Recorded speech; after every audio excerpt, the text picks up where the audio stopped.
I'm Amber. I'm a 2D animator and illustrator living and working in Sacramento, California. My day job during the day is a graphic artist at a local archaeology company, and in my evenings and weekends I run Ambermations, which is where I sell original illustrations and work on original 2D animation, as well as some freelance projects. I'm going to talk to you a little bit about how I got into animation and what I'm doing now. Let's see, so I always knew I wanted to do animation ever since I was little. Ever since seeing Beauty and the Beast, which probably sounds really old, but I think that was one of the first animated movies I saw, and realized that it was someone's job to draw all of the characters, and I knew since I was little that I wanted a job where I drew constantly. But it's taken me a long time to get there, and I would still be considered an early career artist, especially in animation and illustration. So let's see, how I got started was I went to UC Davis for art studio and sociology, and towards when I got close to graduating, I realized that what UC Davis art program was really good, but what they focused on was more fine arts and like experimental arts, and I got really good foundations in oil painting and figure drawing, and just the art process in general, but overall it wasn't as rigorous of a program as I probably needed. It also wasn't geared towards commercial art, which animation and illustration would be considered commercial art, where to me it feels like the difference is those are about developing a craft, and there's definitely like a right or wrong answer as to whether or not your content like reads to the audience, and whether or not it's drawn correctly, and it's less about your overall idea and more about how you can communicate that idea to an audience, and whether or not your audience understands it. Whereas I think fine art is a lot more about just making us question things in general, and less maybe about whether your audience, or whether the majority of the audience, the majority of the world understands or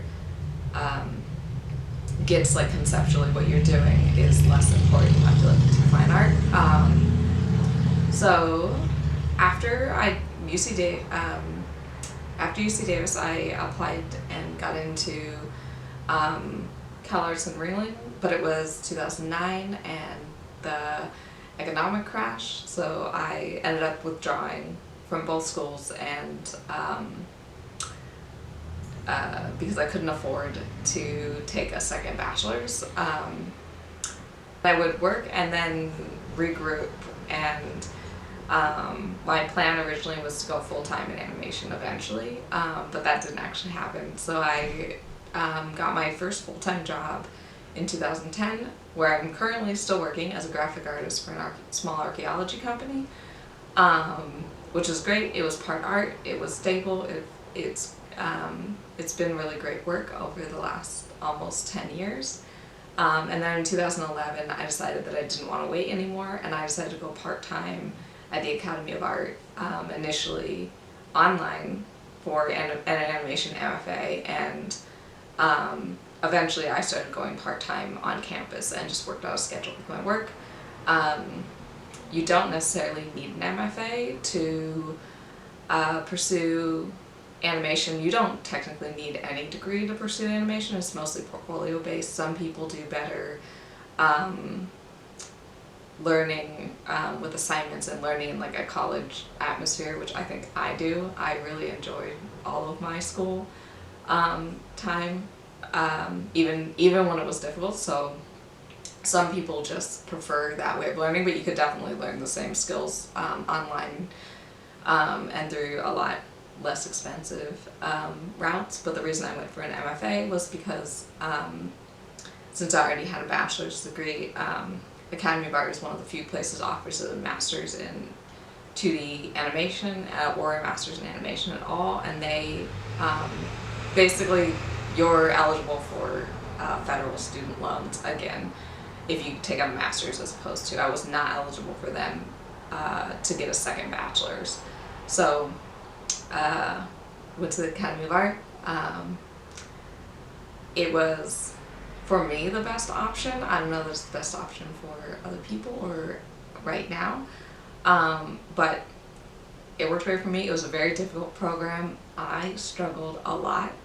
It took me, because I was going part-time, it took me 6 years to complete the program, and in 2017 I graduated, and didn't feel like I had a portfolio that I could immediately apply to studios to, so I started looking for smaller projects and work on short films, which is what I've been doing since graduating.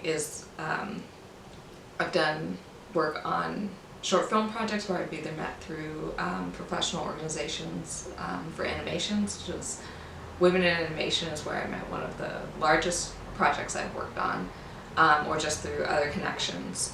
So I've worked on 3 short films, either just applying to postings I see on Twitter or job boards, or through professional organizations or just contacts I know from school.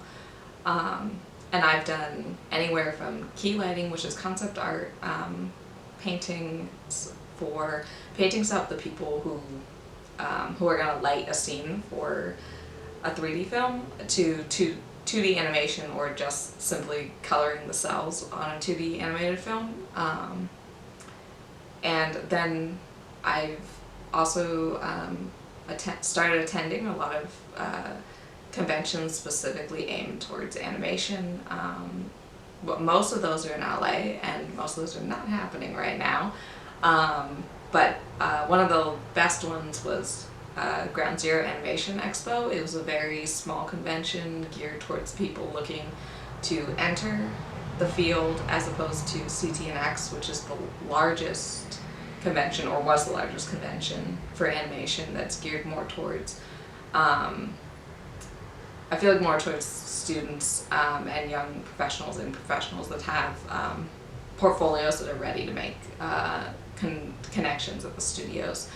And after attending several of the conventions, I started tabling myself, because one of the obstacles of living in Sacramento is that we don't have a large animation community or a large animation industry up here. So I needed a way to have my work seen in and recognized in the animation field, and one of the ways you can do that is simply applying to animation and comic conventions, and tabling for the table. Anyone can apply. They're usually portfolio based. There's a few ones you can try in Sacramento that were excellent to get experience.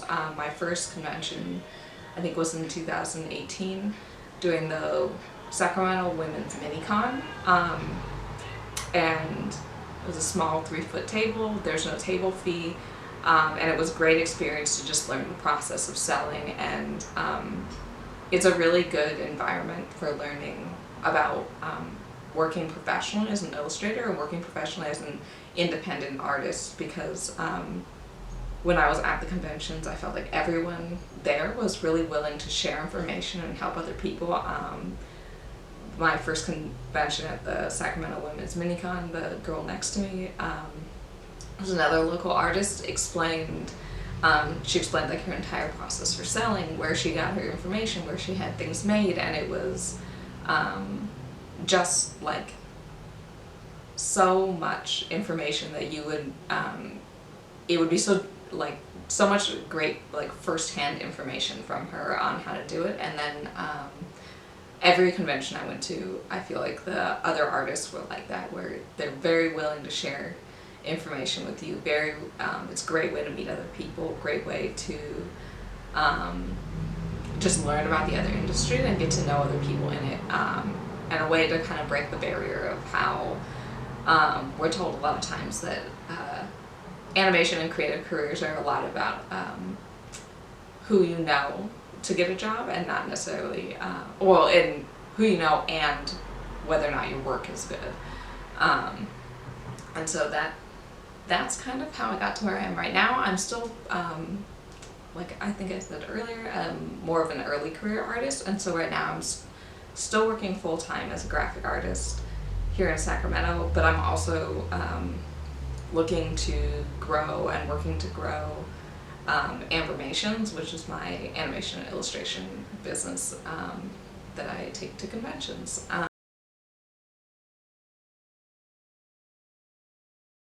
So after sharing with you the story of kind of how I got into animation and what I'm working on now, I wanted to give you a few tips on how I improved and how some good advice on how to start working on your animation skills when you maybe don't have the equipment, because animation unfortunately requires quite a bit of specialized equipment, which I feel like is one of the reasons it took me quite a while to get into it. Partially it was being able to afford the equipment, and partially it was I just didn't know where to get it. For animation equipment, this is my studio, which is a little bit messy right now, but this is my animation desk for 2D hand-drawn on paper animation. It's basically just a light table. Light table with a peg bar. The pegs are just for the punched animation paper. The paper is punched, 3 little holes at the bottom that line up with your peg, and it helps keep your paper aligned. What I have taped to it right now is just some model sheets that were from a short film I tested on, which is, testing is when, before you're hired at a studio or onto a project, sometimes you'll be asked to do some short animation to see if you can match the style of the film. I think I did that last year, and I didn't, that was not one I was accepted onto. I just still have the stuff taped to my board. This side is just frames of stuff I've been working on, so it's a lot of paper. This is, I think, partially my thesis, partially some projects I worked on afterwards. I think a lot of this is my thesis. And then this equally messy desk is my computer station. I use a small Cintiq, which is a tablet that you draw. It lets you draw directly into the screen. I've had the Cintiq for a while. This little one, they're pretty expensive. You can definitely get a less expensive tablet. Yeah, that's my computer station. Is basically a Cintiq, keyboard. I just watch a lot of bad TV while I'm working. The monitor's not working right now. And then I just have a regular PC that I think I built it in 2014. I don't have a really crazy, I don't have a crazy computer setup, because mostly having your good animation and drawing skills and composition and all that is most important, and whether or not you can, whether the technical tools make it better or a little bit easier. Not better, they might make it easier to do or faster, but you can definitely get away with a fairly minimal setup, especially at the beginning, and then build it. And then the rest here is mostly for putting together convention stuff and packing orders and that kind of stuff. And Anyway, so some tips I would have for animating, especially, or learning to animate and developing your skills, especially while you're at home, would be, the biggest would be really nailing down your loose drawing skills and your planning skills for planning work, because even with the best setup, even with the best anatomy, the best like most beautiful like still illustration skills you could have, if you can't draw loose and you haven't developed your loose drawing skills, you're really going to struggle with animation. And that was one of the things I really struggled with at the beginning as well. So I have a few sketchbooks that I'll show you examples of what okay. Here I have a bunch of sketchbooks that are by year, like approximate year I completed. I didn't always date them. I have a lot of sketchbooks, and that's one of the most important things you could start doing is start finishing a lot of sketchbooks. Whether or not the work is, don't care if the work is good, don't focus on just completing sketchbooks and filling them up, as many as you can. Like if you look at this pile, I have 3 just from 2010, and that's probably not even the entire amount. And so I'll go through some of this 2010 would have been after I graduated UC Davis and right before I started at Academy of Art, or during. And so here's the kind of stuff I was drawing in my sketchbook at that time. I always did pretty well in the art classes at UC Davis. So these were not bad drawings for my skill level at the time at all. But if you notice, they're mostly not finished. There's not very much on the page. They're kind of stiff, and they're it's not easy to tell what the story is just by looking at the single image. I also just had a lot that was just notes. Like this one, there's not very much underdrawing, and the composition is probably like somewhat okay, but there's just not a lot of like structure to it.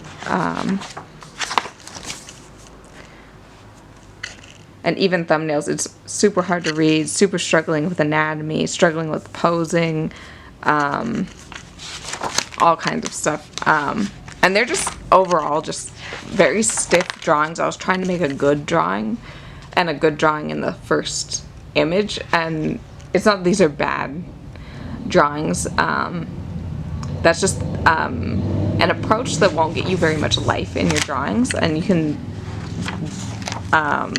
like as I go on, you'll see what I mean by that. So that was kind of that one. And then this was another one. I only had one flagged. Yeah. Where it's just the posing is stiff.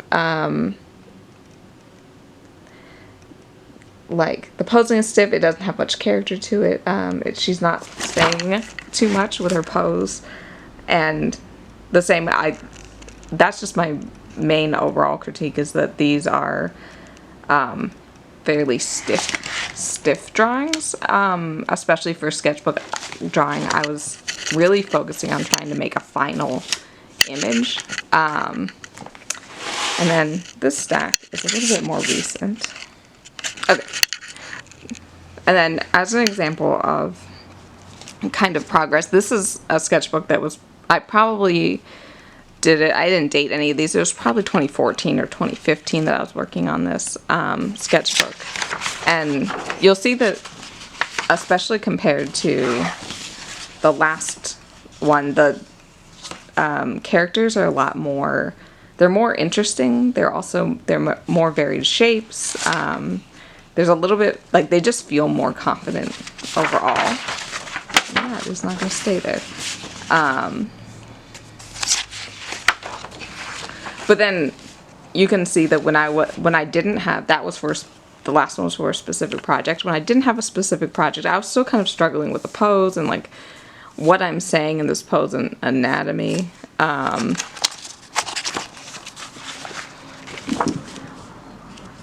These were explorations like even as soon as my thesis post.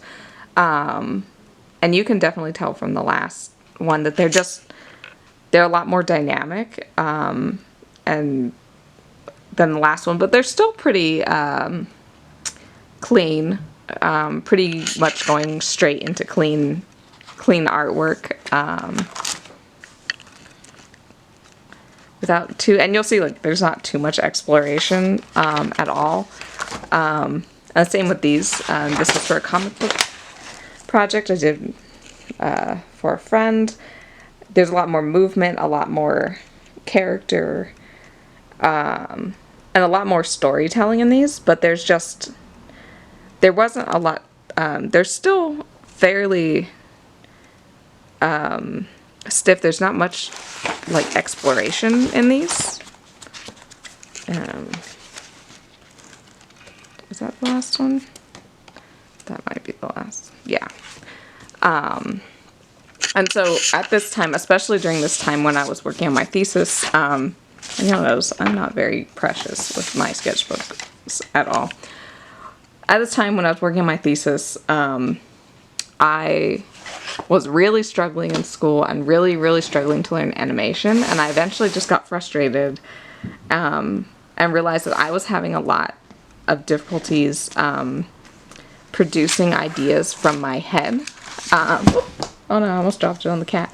I was having a lot of difficulties producing ideas straight out of my head, and kind of working through my own storytelling ideas, and I was getting really fed up with kind of the stiff drawings I had, and a lot of the feedback I was getting was very much the same. And so this is I bought this giant sketchbook. It's like 600 pages, and decided that I was just going to fill the entire thing up, because I'd also kind of fallen out of the habit of sketchbooking at the time, between grad school and trying to learn animation, and that I was just going to work on a sketchbook, complete this entire sketchbook. And the way I decided to complete it was I devoted about two hours every night. When I would come home from work, I would start, after dinner, I would do 2 hours of warm-up drawings in my sketchbook. That could be anything, and they could be the worst drawings ever. I just needed to complete a few pages of this. I think it was like 2 to 3 pages, and I would just sketch for a couple hours after work, before getting into my homework and my animation. And so here's kind of where these ones were. They're a lot looser, but you can see like I still have this really heavy line I'm doing, and it's getting clearer, but not super clear. A lot more varied characters that have a lot better construction, and I also started to focus on like an emotion, and getting an emotion through, and really practicing drawing characters that had a specific emotion.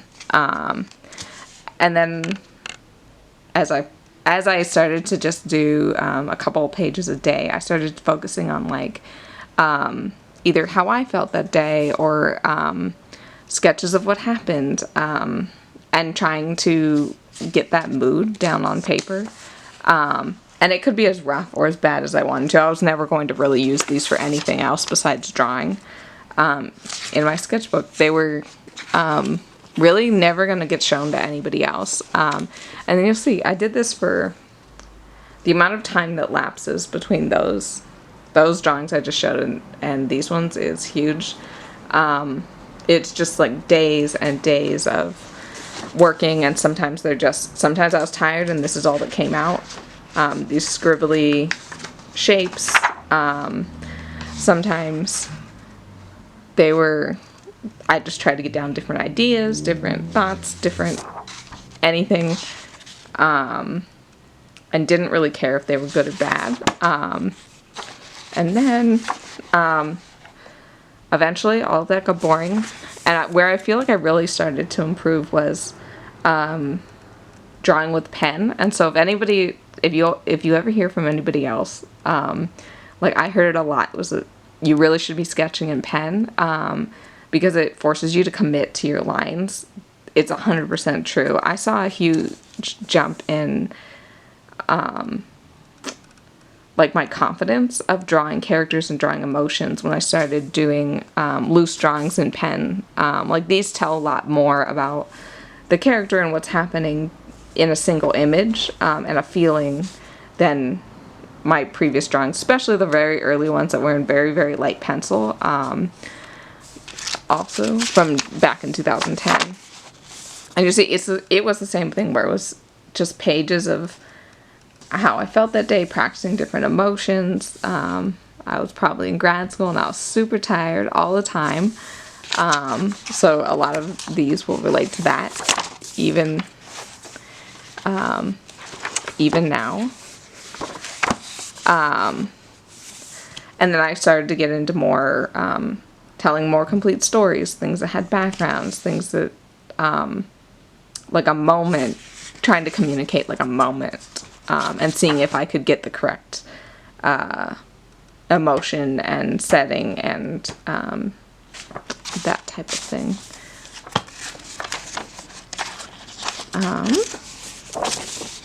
Okay.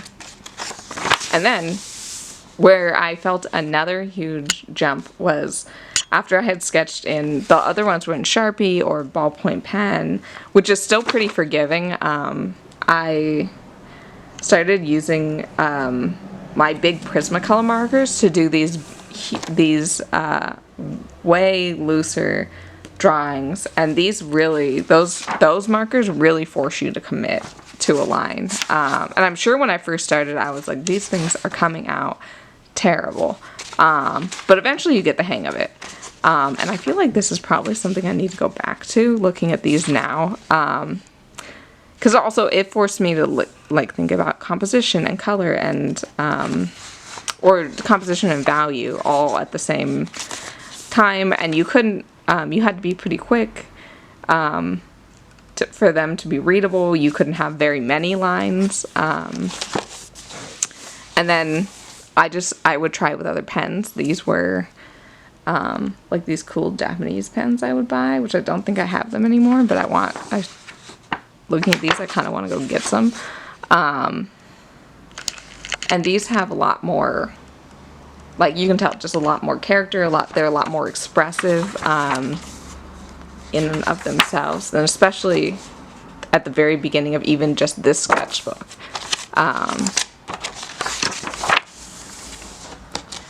And same, like exploring just different ideas. I was probably watching something on TV and these were either people or just things that made me think of. It was probably summertime. It could be anything. And then I started playing with color also.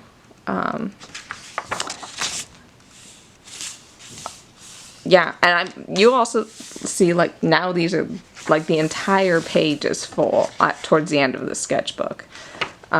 Whereas, like, especially the beginning, the 2010 books, they're, like, one half-done image per page. And then I'll go through a couple that are... So this was completed in 2017, I think. I don't think I ever wrote the end date on this. And I actually have a second. I started a second one of these, but I realized these are really hard, one, to scan the work to finish later, and also they're really they're hard to draw on, being this large. So let's see. This is a sketch. This is January 2019, so last January, exactly a year ago. And you'll see, like, once I went to the really bold pen, it made my pencils a lot more expressive, and and focusing a lot more on movement, and not getting it right, perfectly right anatomically or perfectly right the first time. You're looking for like a mood and an expression, first and foremost. And that's the same thing you're doing with animation, is that you're looking for, like, you're looking for it to communicate the action, and then you'll clean it up to make the correct proportions. And you're looking for it to communicate a mood and an action, rather than it being perfect the first time, in terms of like drawing. And that was something I got hung up on a lot.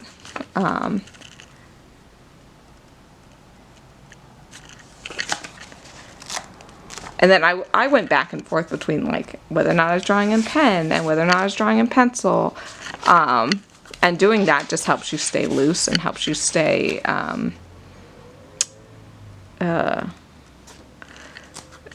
just gets you out of drawing the same thing. Okay, this is, and you'll be able to see the final, I'll put the final image on. That's how loose it starts now when I'm drawing something. And then I'll go through and clean it up later. That had a lot of project work in it. I'll just go quickly through these because they're pretty much the same. You'll see just like pages and pages of just like these sketchy, loose drawings. And occasionally there'll be a more full one. And a lot of times I'm drawing the same thing over and over again. This is one of my most recent ones I'm still working on.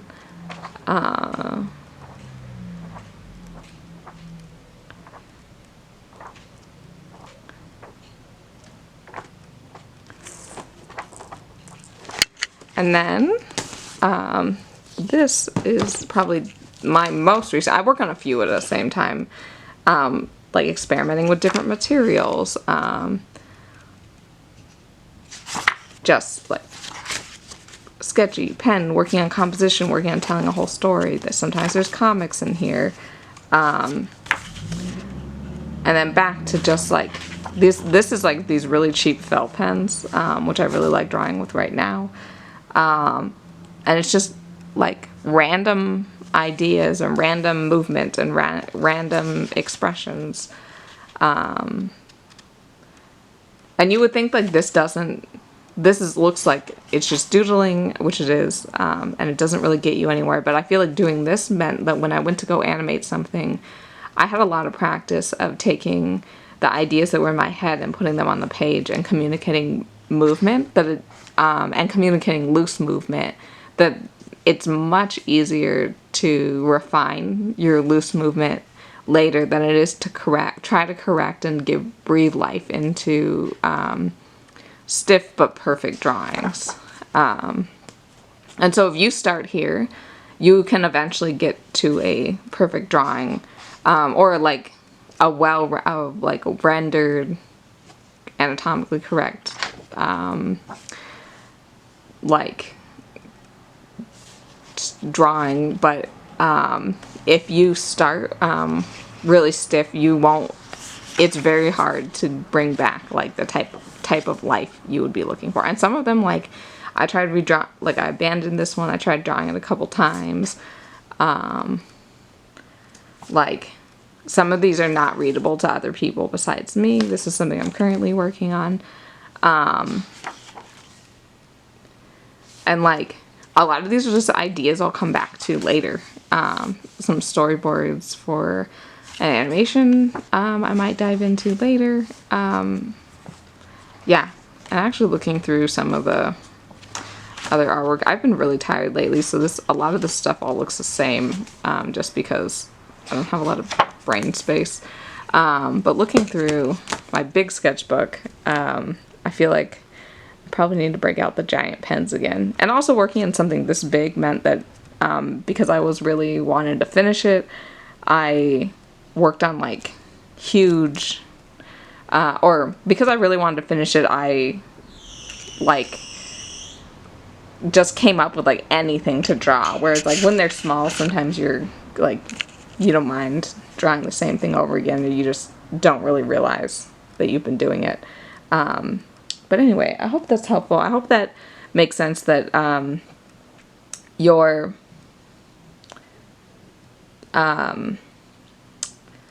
loose drawings communicate a lot more about your character's emotion and the movement and what's happening than very tight, detailed drawings. And you can build up to the detail, but you need to start with a base that's expressive and a base that tells a story with the most few lines. And also that's going to be the easier to animate, is if you don't have a million lines. And you can always add more detail as you go, but you need your base to be strong. And that's why starting with the really loose drawings is the best to go. I hope that makes sense. I hope this was helpful. Yeah. Good luck. Bye.